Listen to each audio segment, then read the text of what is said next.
ఓం శాంతి. ఈరోజు మురళి 1/12/2025. మధురమైన పిల్లలారా, రోజు విచారసాగర మంథనం చేయడం ద్వారా ఎంతో సంతోషం కలుగుతుంది. బాబా మురళిని పదే పదే ఆలోచించడం ద్వారా ఎంతో సంతోషం కలుగుతుంది. అల్పకాలికమైన విషయాల ద్వారా అల్పకాలిక సంతోషం, సదాకాలిక విషయాల ద్వారా సదాకాలిక ప్రాప్తి, సదాకాలిక సంతోషం లభిస్తుంది. అందుకే బాబా అంటున్నారు, విచారసాగర మంథనం చేసే అలవాటు ఉండాలి. పాలు నెయ్యిగా కావాలంటే మంథనం అవసరం. అట్లాగే జ్ఞానము జీవితంలో ధారణ కావాలి, శక్తి నిండాలి, ఆత్మలో సత్వప్రధానంగా కావాలంటే మంథనం అవసరం. నడుస్తూ తిరుగుతూ నేను స్వదర్శన చక్రధారిని అని మీ స్మృతిలో ఉండాలి. ఎందుకంటే నన్ను నేను దర్శనం చేసుకుంటే పరదర్శనాల నుంచి ముక్తి అయిపోతాను. ప్రశ్న: మీ ఉన్నతిని చేసుకునేందుకు సహజమైన సాధనమేమి? బాబా నిన్న అవ్యక్త మురళిలో కూడా, సండే అవ్యక్త మురళిలో బాబా ఇదే చెప్పారు కదా, చాట్ రాయండి. మొన్న కూడా బాబా చెప్పారు సాకార్ మురళిలో కూడా. సో బాబా అంటున్నారు, మీ ఉన్నతిని చేసుకునేందుకు సహజమైన సాధనమేమి? ఉన్నతిని చేసుకోవాలంటే రోజు మీ లెక్కాచారాన్ని రాసుకోండి. ఈ రోజంతట్లో నేను ఏ విధమైన అసురీ కర్మను చేయలేదు కదా అని మిమ్మల్ని మీరు పరిశీలించుకోండి. ఏ విధంగా విద్యార్థులు తమ రిజిస్టర్ని రాసుకుంటారో అలాగే పిల్లలైన మీరు కూడా మీ రిజిస్టర్ని వ్రాసుకున్నట్లయితే ఉన్నతి జరుగుతుంది. బాబా అంటున్నారు, మన ఉన్నతి చేసుకునేందుకు సహజమైన సాధనం ఏమిటి అంటే లెక్కాచారాన్ని రోజు రాయండి. అంటే చార్ట్ చూసుకోండి. నేను రోజంతట్లో అసురీ కర్మ చేయలేదు కదా అనేది పరిశీలించుకోండి. బాబా బిడ్డలైన తర్వాత అసురీ కర్మలు ఏమిటి అనేది కూడా, బాబా నియమానికి విరుద్ధంగా నడవడం కూడా అసురీ కర్మనే కదా. దేంట్లో అయితే నా ఉన్నతి లేదో దాని గురించి నేను నా టయాన్ని వృధా చేస్తున్నాను అంటే అసురీ కర్మనే కదా. అది బాబా అంటున్నారు. ఏ విధంగా విద్యార్థులు తమ రిజిస్టర్ని రాసుకుంటారో అలాగే పిల్లలైన మీరు కూడా మీ రిజిస్టర్ని రాసుకున్నట్లయితే మీ ఉన్నతి జరుగుతుంది. పాట: దూరదేశ నివాసి తండ్రి రండి, మమ్మల్ని కూడా మీ దేశానికి పిలుచుకెళ్ళండి. పరాయ దేశంలో పరాయ శరీరంలో రండి అని బాబాని మనం పిలిచినాం. ఓం శాంతి. ఓం శాంతి. బాబా దూరదేశం అని దేన్నంటారో పిల్లలకు తెలుసు. ఈ విషయం ప్రపంచంలో ఒక్కరికి కూడా తెలీదు. ఎంత పెద్ద విద్వాంసులైనా పండితులైనా దీని అర్థం ఎవరికీ తెలియదు. దూరదేశం పరంధామం కదా. ఓ భగవంతుడా అని మనుష్య మాతృలందరూ ఏ తండ్రినైతే స్మృతి చేస్తున్నారో ఆ తండ్రి పైన మూలవతనంలో ఉన్నారని మనకు తెలుసు. మన ఇల్లు కూడా అదే. ఈ విషయం ఇంకెవ్వరికీ తెలియదు. ఈ డ్రామా రహస్యాన్ని కూడా పిల్లలైన మీరు ఇప్పుడే అర్థం చేసుకున్నారు. ప్రారంభం నుండి ఇప్పటి వరకు ఏదైతే జరిగిందో, ఏదైతే జరుగుతోందో, జరగనున్నదో అదంతా మీకు తెలుసు. భూత భవిష్యత్ వర్తమానాలు. ఈ సృష్టి చక్రం ఎలా తిరుగుతోందో మీ బుద్ధిలో ఉండాలి, సదా గుర్తుండాలి. పిల్లలైన మీరు కూడా నంబర్ వారుగా అర్థం చేసుకుంటారు. అంతే కదా. ఈ కలియుగం అంతం అవుతోంది, స్వర్గం వస్తోంది అని ఒక్క చిన్న విషయం తెలుసుకున్నందుకు, రియలైజ్ అయినందుకు బ్రహ్మబాబాకు వైరాగ్యమే వచ్చేసా. మనలో కూడా నంబర్ వారుగా అర్థం చేసుకున్నాం. ప్రారంభం నుండి ఇప్పటి వరకు ఏదైతే జరిగిందో, ఏదైతే జరగనున్నదో ఇదంతా మీ బుద్ధిలో ఉంది. బాబా అంటున్నారు, విచారసాగర మంథనం చెయ్యరు కాబట్టే నంబర్ వారుగా అర్థం చేసుకుంటారు. కనుక సంతోషం అనుభవం కాదు. లేస్తూ కూర్చుంటూ నేను స్వదర్శన చక్రధారిని అని బుద్ధిలో ఉండాలి. ఆది నుండి అంతిమం వరకు ఆత్మనైన నాకు మొత్తం సృష్టి చక్రం యొక్క జ్ఞానమంతా తెలుసు. పిల్లలైన మీరు ఇక్కడ కూర్చున్నా మీ బుద్ధిలో మూలవతనం గుర్తొస్తూ ఉంటుంది. అంతే కదా. గుర్తొస్తూ ఉంటుందా, గుర్తు తెచ్చుకుంటే గుర్తొస్తుందా అనేది తెలుసుకోవాలి. గుర్తొస్తూ ఉంటే సహజంగా సరళంగా ఎంతో సంతోషం. అంతకంటే భాగ్యం ఇంకొకటి లేదు. బాబా అంటున్నారు, అది నిశ్శబ్దమైన మధురమైన ఇల్లు, అది నిర్వాణధామం, నిశ్శబ్దధామం. అక్కడ ఆత్మలు నివసిస్తాయి. ఈ విషయాలు పిల్లలైన మీ బుద్ధిలోకి వెంటనే వచ్చేస్తాయి. ఇంకెవరికీ వీటి గురించి తెలీదు. ఎన్ని శాస్త్రాలు చదివినా విన్నా లాభమేమీ లేదు. అవన్నీ కిందికి దిగుతూనే వచ్చారు చదువుతూ. ఇప్పుడు మీరు పైకెక్కుతున్నారు, తిరిగి వెళ్ళేందుకు స్వయం తయారవుతున్నారు. ఎంతవరకు అయ్యాము అనేది మనల్ని మనం పరిశీలన చేసుకోవాలి. ఈ పాత వస్త్రాన్ని వదిలి ఇప్పుడు మనం వాపస్ ఇంటికి వెళ్ళాలి. ఎంతో సంతోషం ఉంటుంది కదా. పాత డ్రెస్ తీసేసి చిన్న బిడ్డకు కూడా అల్మేరాలో బీరువాలో నీ డ్రెస్ తీసుకుంటే కొత్తదే తీసుకుంటారు. కొత్త డ్రెస్ వేసుకుంటే ఎంత ఖుషిగా ఉంటారు. పండగ రోజు చూడండి. ఇంటికి వెళ్ళేందుకే అర్ధకల్పం భక్తి చేస్తూ వచ్చాం, కానీ మెట్లు దిగుతూనే వచ్చాం. ఇప్పుడు బాబా మనకు చాలా సహజంగా ఈ విషయాలను అర్థం చేయిస్తున్నారు. కావున పిల్లలైన మీకెంతో సంతోషం ఉండాలి. స్వయంగా తండ్రి అయిన భగవంతుడే మిమ్మల్ని చదివిస్తున్నారన్న సంతోషం ఎంతగానో ఉండాలి. బాబా సముఖంగా చదివిస్తున్నారు, అందరికీ తండ్రి అయినారు, మనల్ని చదివిస్తున్నారు. ఇలా అనేక సార్లు చదివించారు. ప్రతి కల్పానికి ఒక్కసారి బాబా చదివిస్తూనే వచ్చినారు. తో మీరు చక్రాన్ని ఎప్పుడైతే పూర్తి చేస్తారో అప్పుడు బాబా మళ్ళీ వస్తారు సంగమ యుగంలో. ఈ సమయంలో మీరు స్వదర్శన చక్రధారులు. మీరు విష్ణుపురిలోని దేవతలుగా అయ్యేందుకు పురుషార్థం చేస్తున్నారు. ప్రపంచంలో ఇంకెవ్వరూ ఈ జ్ఞానాన్ని ఇవ్వలేరు. శివబాబాయే స్వయంగా మనల్ని చదివిస్తున్నారని మీకెంతో సంతోషం ఉండాలి. అది గుర్తుంటే సంతోషం ఉంటుంది కదా, నిశ్చయం ఉంటే సంతోషం ఉంటుంది. ఈ శాస్త్రాలు మొదలైనవన్నీ భక్తి మార్గానికి చెందినవి. ఇవేవి సద్గతిని ఇవ్వవు. భక్తి మార్గపు సామాగ్రి కూడా కావాలి కదా. ఎంతో సామాగ్రి ఉంది. దాని వలన మీరు కిందికి దిగుతూ వచ్చారు. కిందికి కూడా దిగాల్సిందే కదా. కిందికి దిగితేనే బాబా వాళ్ళు వచ్చి పైనకి తీసుకెళ్తారు.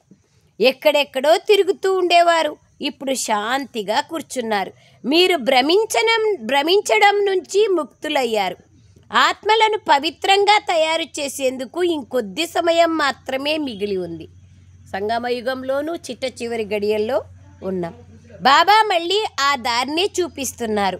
నన్ను స్మృతి చేయడం ద్వారా మీరు తమోప్రధానం నుండి సత్వప్రధానంగా అవుతారని బాబా చెప్తున్నారు. దాని ద్వారా మళ్ళీ సత్వప్రధాన రాజ్యం లేకొచ్చి రాజ్యం చేస్తారు. క్వాలిటీ తయారు చేసుకుంటేనే కదా క్వాలిఫైడ్ అయితే ఆ రాజ్యంలోకి మళ్ళీ మనము వెళ్ళగలుగుతాం. అందుకే బాబా వచ్చి ఇప్పుడు మనల్ని పవిత్రంగా చేస్తున్నారు. దాని ద్వారా మళ్ళీ సత్వప్రధాన రాజ్యంలోకి వచ్చి రాజ్యం చేస్తారు. బాబా కల్పకల్పము ఈ దారిని మనకు ఎన్నోసార్లు తెలియచేశారు. మళ్ళీ మన స్థితిని కూడా చూసుకుంటూ ఉండాలి. ఇంపార్టెంట్ అది. దేని ద్వారా మన స్థితి తయారవుతుందో అటువైపే మన మనస్సు ఉండాలి, కానీ ఇంక ఎటువైపు నా మనస్సు ఉండకూడదు. స్థితి ఇంపార్టెంట్. విద్యార్థులు పురుషార్థం చేసి తమను చురుకైన వారిగా చేసుకుంటారు కదా. చదువు రిజిస్టరు మరియు నడవడిక రిజిస్టరు. చదువు యొక్క రిజిస్టరు కావాలి, అటెండెన్స్, మరియు నడవడిక యొక్క రిజిస్టర్ కూడా కావాలి. ఇక్కడ మీరు దైవీ గుణాలని కూడా ధారణ చేయాల్సి ఉంటుంది. రోజు మీ లెక్కాచారాన్ని రాసుకోవడం ద్వారా చాలా ఉన్నతి జరుగుతుంది. ఈ రోజంతట్లో నేను ఏ విధమైన అసురీ కర్మను చేయలేదు కదా అనే స్వయాన్ని పరిశీలించుకోవాలి. మనము దేవతలుగా తయారవ్వాలి బాబా అంటున్నారు. దానికోసమే కదా ఇదంతా పురుషార్థం చేస్తున్నాం. లక్ష్మీనారాయణ చిత్రం మీ ముందుంది. మనం ఏం కావాలి అనేదే మన లక్ష్యం, మన ఉద్దేశం. ఇది ఎంత సాధారణమైన చిత్రం. పైన శివబాబా ఉన్నారు. ప్రజాపిత బ్రహ్మ ద్వారా ఈ వారసత్వాన్ని ఇస్తారు. కావున తప్పకుండా సంగమంలో బ్రాహ్మణీలు కూడా ఉంటారు కదా. దేవతలు సత్యుగంలో ఉంటారు, బ్రాహ్మణులు సంగమ యుగంలో ఉంటారు, కలియుగంలో శూద్రవర్ణం వారు ఉంటారు. విరాట రూపాన్ని కూడా మీ బుద్ధిలో ధారణ చేయండి. ఇప్పుడు మనం బ్రాహ్మణులుగా శిఖరాగ్రంలో ఉన్నాం. మళ్ళీ మనమే దేవతలుగా తయారవుతాం. దేవతలుగా తయారు చేసేందుకు బాబా బ్రాహ్మణులైన మనల్ని చదివిస్తున్నారు. మళ్ళీ మనమే దేవతలుగా అవుతాం. కావున తప్పకుండా దైవీ గుణాలని కూడా ధారణ చేయాలి. ఇంపార్టెంట్ అది. చాలా మధురంగా తయారు కావాలి. ఎవరికీ దుఃఖాన్ని ఇవ్వకూడదు. ఏ విధంగా శరీర నిర్వహణార్థం ఏదో ఒక పని చేయడం జరుగుతుందో అదేవిధంగా ఈ యజ్ఞ సేవను కూడా చేయాలి. రెస్పాన్సిబిలిటీ కదా. ఏం పని లేకుండా ఎట్లా జీవించేది? వేస్ట్ అయిపోతుంది కదా, టైమే వృధా. కర్మక్షేత్రంలో ఉన్న తర్వాత కర్మ చేయాల్సిందే కదా. సో డ్యూటీలాగా భావించి చేసేదానికి, ఆటలాగా భావించి చేసేదానికి, బలవంతంగా చేసేదానికి చాలా వ్యత్యాసం. మార్కులు వ్యత్యాసం, పని వ్యత్యాసం. అదేవిధంగా ఈ యజ్ఞ సేవను కూడా చేయాలి.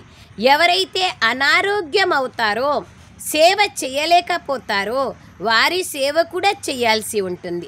ఎవరైనా అనారోగ్యమయ్యి శరీరాన్ని వదిలేస్తే మీరు దుఃఖపడాల్సిన అవసరం లేదు. మీరు పూర్తి నిశ్శబ్దంగా బాబా స్మృతిలో ఉండాలి. ఏ శబ్దము చేయకూడదు. వాళ్ళు శ్మశానంలోకి తీసుకెళ్ళేటప్పుడు రామ్ రామ్ రామ్ రామ్ అని, హరిబోల్ హరిబోల్ అని అంటూ శబ్దం చేస్తూ వెళ్తారు. కానీ మీరు ఏ శబ్దము చేయకూడదు. మీరు సైలెన్స్ ద్వారా విశ్వం పైన విజయాన్ని పొందుతారు. వారిది సైన్స్ శక్తి, మీది సైలెన్స్ శక్తి. వాళ్ళది విజ్ఞాన శక్తి, మనది శాంతి శక్తి. పిల్లలైన మీకు జ్ఞానము మరియు విజ్ఞానాల యథార్థ అర్థము తెలుసు. జ్ఞానం అంటే సృష్టి ఆది మధ్యాంత జ్ఞానము, విజ్ఞానం అంటే స్మృతి. బాబా అంటున్నారు, జ్ఞానము నుండి బాబా అంటారు యథార్థంగా తెలుసు. జ్ఞానం అంటే అర్థం చేసుకోవడం, విజ్ఞానం అంటే అన్నింటినీ మర్చిపోవడం. ఈ సృష్టిలోని ప్రతిదాన్ని మర్చిపోవడమే విజ్ఞానం, స్మృతిలో ఉండడమే. జ్ఞానం నుండి కూడా అతీతంగా అవ్వడం. కావున జ్ఞానం ఉంది, అలాగే విజ్ఞానం కూడా ఉంది. మేము శాంతిధామ నివాసులమని మీకు తెలుసు. ఆత్మలో జ్ఞానం కూడా ఉంది. రూపము మరియు సుగంధము ఈ రెండు ఆత్మలోనే ఉన్నాయి. బాబా కూడా రూపము మరియు సుగంధము కలిగిన వారు. రూపం అత్యంత సుందరమైన సత్యం శివం సుందరుడు, మరియు సుగంధం విశేషంగా సద్గుణాల సుందరత అనేది బాబాలో ఉంది.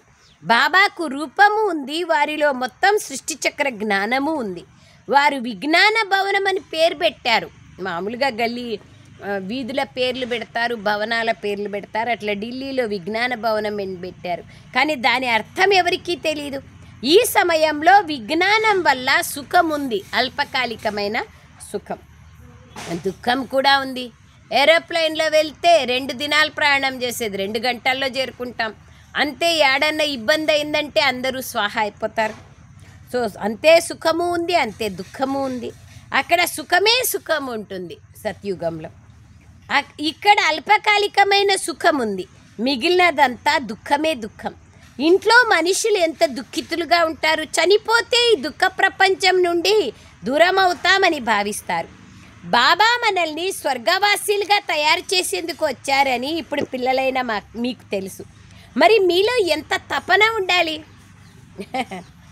తెలిస్తే కదా యథార్థంగా తెలుసుకునే దాంట్లో నంబర్ వార్, ఒప్పుకునే దాంట్లో నంబర్ వార్, నిశ్చయంలో నంబర్ వార్, తపనలో కూడా నంబర్ వార్. కల్పకల్పము బాబా మనల్ని స్వర్గవాసులుగా తయారు చేసేందుకు వస్తారు. కావున ఇటువంటి తండ్రి సలహా పైన నడవాలి కదా. మధురమైన పిల్లలు, ఎప్పుడూ ఎవరికీ దుఃఖాన్ని ఇవ్వకండి అని బాబా చెప్తున్నారు. గృహస్థ వ్యవహారంలో ఉంటూ పవిత్రంగా అవ్వండి. మనం సోదరీ సోదరులం, ఇది ప్రేమ సంబంధం. ఇది తప్ప ఇక ఏ దృష్టి వెళ్ళడానికి వీలు లేదు. ప్రతి ఒక్కరికి వారి వారి జబ్బులు ఉన్నాయి. ఎవరెవరికి వాళ్ళ వాళ్ళ లెక్కాచారం ప్రకారంగా వికారాల అంశాలు ఉన్నాయి. వాటి అనుసారంగా సలహా ఇవ్వడం జరుగుతుంది. అందరికీ ఒకే మంది ఇస్తారా? తలనొప్పిల్లో కూడా ఎన్నో రకాలు ఉంటాయి కదా. డాక్టరు ఒకరికి ఇచ్చిన తలనొప్పి మాత్రం ఇంకోరికి ఇవ్వడు కదా. ఎవరికి ఎట్లొచ్చింది అని చూసుకొని ఇస్తాడు. అట్లనే బాబా కూడా కదా, ఒక్కొక్కరిలో ఒక్కొక్క వికారం ఉంది. అందరికీ ఒకే మంది ఎలా ఉంటుంది? వాటి అనుసారంగా బాబా అంటారు సలహా ఇవ్వడం జరుగుతుంది. బాబా ఇలాంటి పరిస్థితుల్లో ఏం చేయాలి అని కొంతమంది అడుగుతారు.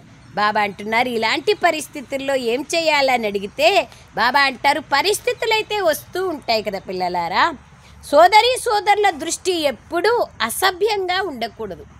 ఏది చేసినా మర్యాదపూర్వకంగా ఉండాలి, అసభ్యంగా ఉండకూడదు. ఏ విధమైన గొడవలు జరగకూడదు. నేను ఆత్మలైన మీ తండ్రిని కదా. శివబాబా ఇప్పుడు బ్రహ్మతనువు ద్వారా మాట్లాడుతున్నారు. ప్రజాపిత బ్రహ్మ శివబాబా సంతానం. శివబాబా సాధారణ శరీరంలోకే వస్తారు.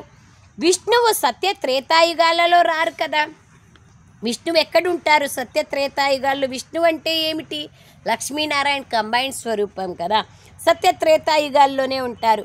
నేను కొత్త ప్రపంచాన్ని రచించేందుకు ఇతడి శరీరంలోకి ప్రవేశించి వచ్చానని బాబా అంటున్నారు. మీరు విశ్వ మహారాజులుగా మహారాణులుగా అవుతారా అని బాబా అడుగుతున్నారు. బాబా తప్పకుండా అవుతామంటారు. అయితే తప్పకుండా అవుతామన్నాక అలాంటి పురుషార్థం కూడా ఉండాలి కదా. మరి దీనికోసం పవిత్రంగా ఉండాలి, కానీ ఇది కష్టమైనది అని అంటారు. అరే, మిమ్మల్ని విశ్వానికి యజమానులుగా తయారు చేస్తూ ఉంటే మీరు పవిత్రంగా ఉండలేరా? మీకు సిగ్గు కలగడం లేదా అంటున్నారు బాబా.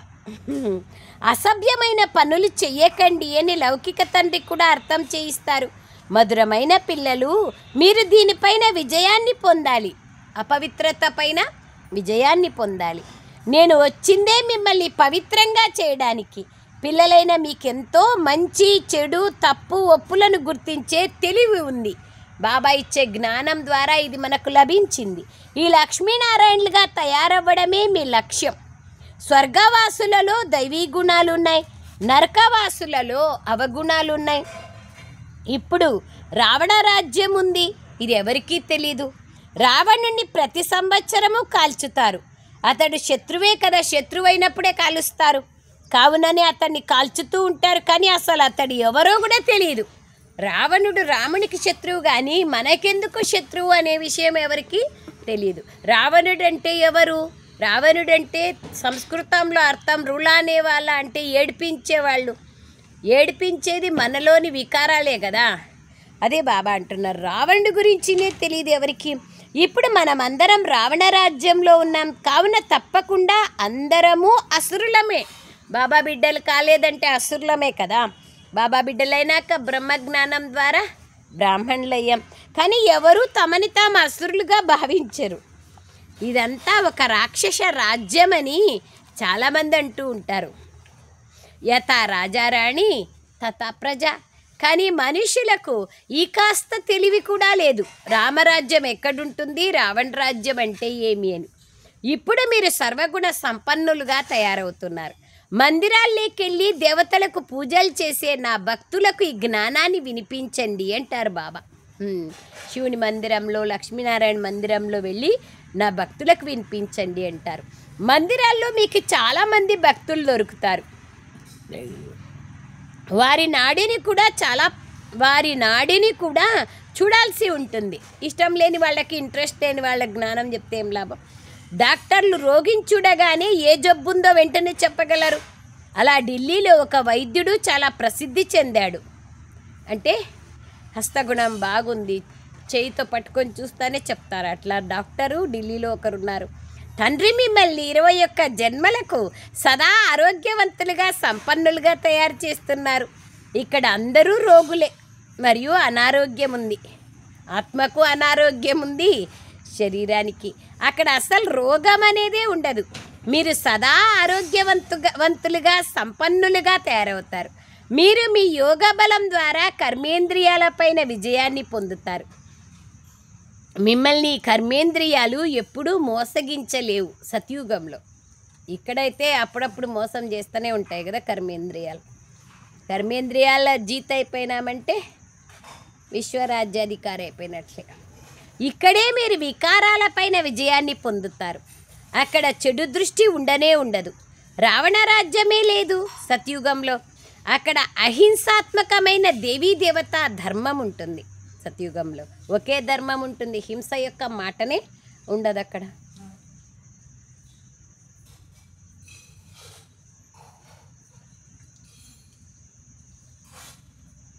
సో బాబా అంటున్నారు, అహింసాత్మకమైనటువంటి ఆత్మలు ఉంటారు అందరూ. ఇక్కడే మీరు వికారాలపైన విజయాన్ని పొందుతారు. యుద్ధం మొదలైన విషయాలు అసలే లేవు. ఈ యుద్ధం కూడా అంతిమంలో ఆఖరిగా జరగాల్సి ఉంది. దీని ద్వారా స్వర్గ ద్వారాలు తెరుచుకుంటాయి. తిరిగి మళ్ళీ ఎప్పుడూ యుద్ధాలు జరగవు. ఈ యజ్ఞంలో కూడా ఇదే చివరి యజ్ఞం. తిరిగి అర్ధకల్పం ఎటువంటి యజ్ఞాలు ఉండవు. యజ్ఞయాగాదులు ఎప్పుడు చేస్తారు? అశాంతి దుఃఖం వచ్చినప్పుడే కదా, శాంతి సుఖం కోసమే. సో సత్యత్రేతాయుగాలలో శాంతి సుఖము సర్వము ఉంటాయి. అక్కడ యజ్ఞాలు చేయాల్సిన అవసరం లేదు. ఈ యజ్ఞం ద్వారానే వినాశ జ్వాల వెలువడి మొత్తం శుభ్రమైపోతుంది. మీకు సాక్షాత్కారాలు కూడా చేయించడం జరిగింది. అక్కడి శుభీరసం మొదలైనవి చాలా రుచికరంగా ఫస్ట్ క్లాస్గా ఉంటాయి. ఆ రాజ్యంను మీరు ఇప్పుడు స్థాపన చేస్తున్నారు. మరి మీలో ఎంత సంతోషం ఉండాలి. అది గుర్తుంటే కదా సంతోషం ఉండేది. అల్పకాలికమైన సాధనాలు సుఖాలు దాని గురించి సంతోషం ఉంటుంది, కానీ సదాకాలికమైన ఏదైతే బాబా అనంతమైన సుఖాన్ని ఇస్తున్నారో దాన్ని గుర్తుపెట్టుకుంటే తప్పకుండా సుఖం ఉంటుంది, సంతోషం ఉంటుంది. శివశక్తి భారతమాత అన్న పేరు కూడా పిల్లలైన మీదే. ఎవరు మనము? శివశక్తులము, భారతమాతలం అనేది మనదే గాయనం. కేవలం స్మృతి ద్వారానే మీరు శివుడి నుండి శక్తిని పొందుతారు. ఇందులో ఎన్నో ఎదురుదెబ్బలు తినాల్సి ఉంటుంది. ఎవరైతే భక్తి చెయ్యరో వారిని నాస్తికులుగా వారు భావిస్తారు. కానీ నిజానికి ఎవరైతే తండ్రి గురించి మరియు అతని రచన గురించి తెలుసుకోరో వారు నాస్తికులు. అస్తిత్వాన్ని గురించి తెలుసుకోని వాళ్ళు నాస్తికులు. ఇప్పుడు మీరు ఆస్తికులుగా అయ్యారు, త్రికాలదర్శులుగా అయ్యారు. మీరు 3 లోకాల గురించి 3 కాలాల గురించి తెలుసుకున్నారు. ఈ లక్ష్మీనారాయణలకు బాబా ద్వారా ఈ వారసత్వం లభించింది. ఇప్పుడు మీరు ఆ విధంగా తయారవుతున్నారు. ఈ విషయాలన్నింటినీ బాబాయే అర్థం చేయిస్తారు. నేను ఇతడిలో ప్రవేశించి మీకు అర్థం చేయిస్తున్నానని స్వయంగా బాబా చెప్తున్నారు. లేకపోతే నిరాకారుడినైన నేను మీకు ఎలా అర్థం చేయించాలి? కేవలం ప్రేరణ ద్వారా చదువు సాగదు కదా. ప్రేరణ ద్వారా ఇంతగా వచ్చి రోజు చెప్తా ఉంటేనే అర్థం కాకపోతే ఇంకా ప్రేరణతో మనకేమర్థమవుతుంది? ప్రేరణతో ఒకవేళ తెలిపించేట్లుంటే తెలుసుకునేట్లుంటే ఆయన రావాల్సిన అవసరమే లేదు కదా. నంబర్ వారు ఎక్కడి నుంచి వస్తుంది? చదివించేందుకు తప్పకుండా నోరు కావాలి. ఇతడి గోముఖము కూడా ఉంది కదా. ఇతడు మీకు పెద్ద తల్లి వంటి వారు. తాను మానవ మాత బ్రహ్మబాబా. నేను ఇతడి ద్వారా పిల్లలైన మీకు సృష్టి ఆది మధ్యాంతాల రహస్యాలను అర్థం చేయిస్తున్నాను, యుక్తిని తెలియచేస్తున్నాను. ఇందులో ఆశీర్వాదం విషయం లేదు. మీరు నేను చెప్పిన మాటలో మార్గంలో నడిచినారా మీకు ఆశీర్వాదం లభిస్తుంది అంతే. ఎక్స్ట్రా ఆశీర్వాదాలు ఇక్కడ లేవు, కృపా ఆశీర్వాదాలు. కేవలం ఆజ్ఞానుసారంగా నడుచుకోవాలి. మీకు శ్రీమతం లభించింది. ఇందులో కృప అనే విషయం లేదు. బాబా మిమ్మల్ని గడియ మర్చిపోతున్నామంటారు. మా పైన కృప చూపించండి అంటారు. మర్చిపోయేది మీ పని, కృప చూపించేది ఆయన పని. అందరూ సింహాసనం పైన బాబా అంటారు, పిల్లలారా నేను కృప చూపిస్తే అందరూ సింహాసనం పైన కూర్చుంటారు కదా. పదవి అయితే చదువు అనుసారంగానే లభిస్తుంది. చదవలసింది మీరే కదా. పురుషార్థం మీరే చేయాలి. మధురాతి మధురమైన తండ్రిని స్మృతి చేయాలి. పతిత ఆత్మ వాపస్ ఇంటికి వెళ్ళడానికి వీలు లేదు. ఎంతగా మీరు స్మృతి చేస్తారో అంతగా పావనంగా అయిపోతారు. ఇంక వేరే ఉపాయమే లేదు. పవిత్రంగా అయితే మళ్ళీ కొత్త శరీరం లభిస్తుంది. పవిత్ర ఆత్మకు మలినమైన శరీరం ఎలా దొరుకుతుంది? నియమ విరుద్ధం కదా. ఏమంటున్నారు? ఆత్మ పావనమైతే ఇప్పుడు బంగారు 24 క్యారెట్ ఉండి నగలు 8 క్యారెట్గా లేదా ఆర్టిఫిషియల్గా ఉన్నాయంటే అది ఎట్లా సాధ్యం? బంగారు మంచిగా ఉంటే నగలు కూడా మంచిగా ఉంటాయి. ఆత్మ మంచిగా ఉంటే శరీరం కూడా మంచిగా దొరుకుతుంది. పవిత్రాత్మకు మలినమైన శరీరం దొరకదు. ఇది నియమ విరుద్ధం. సన్యాసులు కూడా వికారాల ద్వారానే జన్మ తీసుకుంటారు, అంతే కదా. ఈ ప్రపంచంలో ఉన్న తర్వాత ఈ దేవతలు వికారాల ద్వారా జన్మ తీసుకోరు. ఇది దేవతలకు మనకు వ్యత్యాసం. వారి తిరిగి సన్యాసం చేయాల్సిన అవసరం ఉండదు. వారు సత్యమైన మహాత్ములు. దేవతలు ఎవరు? సత్యమైన మహాత్ములు. అసలు అపవిత్రత అనే అంశవంశము గురించి కూడా నామమాత్రంగా తెలియని వాళ్ళు దేవతలు. సదా సంపూర్ణ నిర్వికారిగా ఎవరైతే ఉంటారో వారినే సత్యమైన మహాత్ములు అంటారు. అక్కడ రావణ రాజ్యమే ఉండదు. అది సత్వప్రధాన రామరాజ్యం. వాస్తవంగా రాముడని కూడా అనాల్సిన అవసరం లేదు, శివబాబా అని అనాలి. దీనినే రాజశ్వ అశ్వమేధ అవినాశి రుద్ర గీత జ్ఞాన యజ్ఞము అంటారు. రాజశ్వ అశ్వమేధ రుద్ర గీత జ్ఞాన యజ్ఞం.